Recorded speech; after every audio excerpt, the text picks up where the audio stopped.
intriguing times in the DStv Premiership. 5 games in for Gavin Hunt at Kaizer Chiefs, 2 defeats, 2 draws. Yo, it's not looking good for the 4-time league winner. It's really difficult for Gavin Hunt, and what's more disappointing, just I don't mind like losing Gavin Hunt like at the moment. I mean, I'm sure even most Kaizer Chiefs fans, I mean, they're not being they are very realistic, so they know what they're expecting with Gavin Hunt. But the most disappointing thing of it all is that you don't even know what's happening at the Kaizer Chiefs. Like, there hasn't been any much improvement from the first game against Maritzburg United. That's the most disappointing thing. What have you learned so far from the Gavin Hunt team? We've mentioned 5 games in now. What have you seen differently that from previous Gavin Hunt teams and perhaps the previous Kaizer Chiefs team under Middendorp? That's the thing. I haven't really like seen anything. Has he not instilled his philosophy yet? No, nothing. No, like, look, I said this morning I'm talking to my brother that Pirates were also in a similar phase last season, if you remember, where they weren't scoring much goals under Ozenpower. But if you remember, against Chiefs, Akpe was man of the match. Against Verts Goss was the man of the match again in the game. Even Liebenberg was man of the match against the Cape Town. So you could see they were attacking as much as they weren't scoring goals. So you could see what was actually happening there, you know. But at Kaizer Chiefs at this moment, you can't even see. You don't even know where a goal is going to come. That's the most disappointing thing. And Gavin Hunt has been changing the team every week. It's not working in his favor. Is that worrying now? Because Gavin Hunt's 5 games in, he clearly doesn't know his best starting lineup. He doesn't know his best bench. When he looks on the bench, he doesn't know who to turn to. Does that also come down to now Samuel Nukovic, his absence in the team?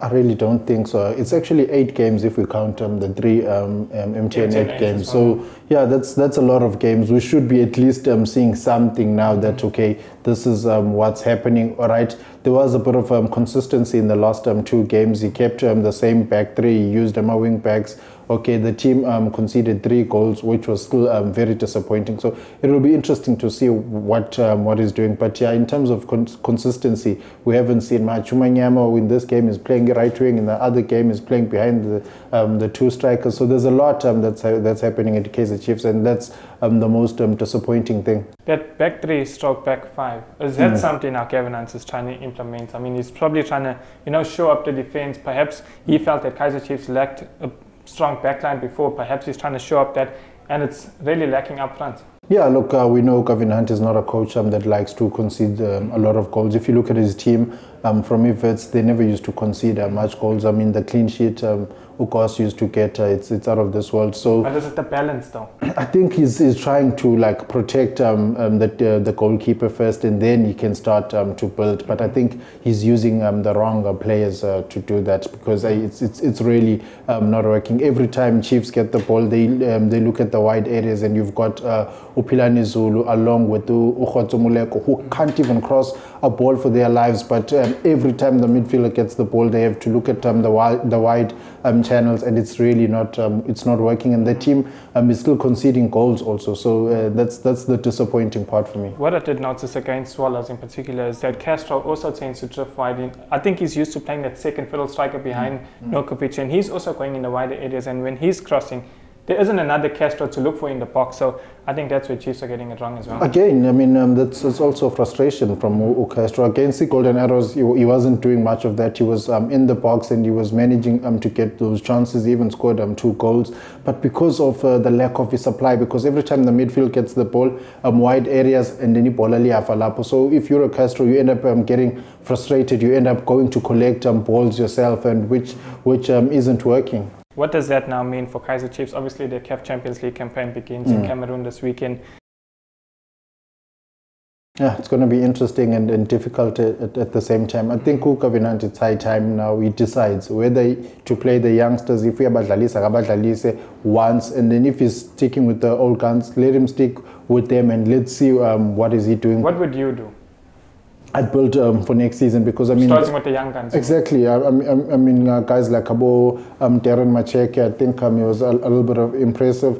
Give guys like Keletso Sifama much more minutes. Players like Njabulo Blom at right back. Just know, okay, you've got a young team, but you're building from next season. Me personally, I'd prefer Ugliswa or Sifama, who's learning and is going to be a better player next season. Then Ukliso Parker, who's going to retire tomorrow. So yeah, I think it's a no-brainer for me. Given Sibedi, you think they should have called him back? Yeah, should have. I didn't understand why they kept him with Solos. But yeah, I think there's a lot of politics behind that one. I'm hearing things like he wasn't alone, it's gentleman's agreement. I don't know the truth of that, but deal went under the table. Yeah, there's a lot that's been said about that deal, so I really don't know what's happening. Well, speaking of Kaizer Chiefs and the CAF Champions League Final this Friday, of course the great Pitso Mosimane takes his Ahly against Zamalek in the Cairo derby. What a game. Yo, what a game. Yeah, I think it's going to be a cracking encounter. One may feel that it came too soon for Pitso Mosimane. I mean, this is undoubtedly the biggest game he'll be facing since arriving at the Ahly. So this is what he was brought for, though. Yeah, exactly. So he was brought for this big game. That if there was anyone who can do it in such short space of time in Africa, I think it was Pitso Mosimane. They called in the right coach. The fact that they've got a chance in this final, I think it's because of Pitso Mosimane. Yes, they've got some good players there. They've done well this season, but had they brought in someone else in such short space of time, I think they were going to struggle a little bit. But yeah, Pitso Mosimane knows African football. He knows Ahly. He knows the opponent is Zamalek. So it makes it a bit closer game. You think he can get the job done? I think so. I think he can get the job done. But you think he can, but do you think he will? I think Zamalek will win just because of the continuity and how they've been this season. So yeah, when you've got a continuity and this, we look at Ahly on the other side, it's a new technical team, new assistant coach.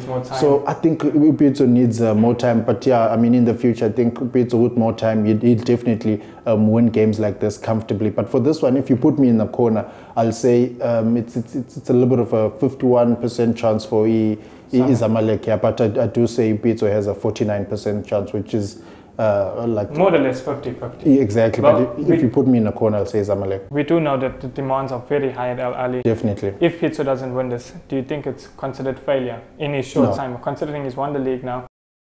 No, I wouldn't say failure, but I'd at least want him to win the Egyptian Cup. He's already in the semi-finals in that one, so he must win one of the two, but I wouldn't say it's failure. And lastly, it's been a sad week for South African football with the passing of Nagel and Banele Pikwa, one of the finest fullbacks to come out of South Africa. Obviously, Genk retired at number 16 that he wore while representing. He was in their team of the decade as well.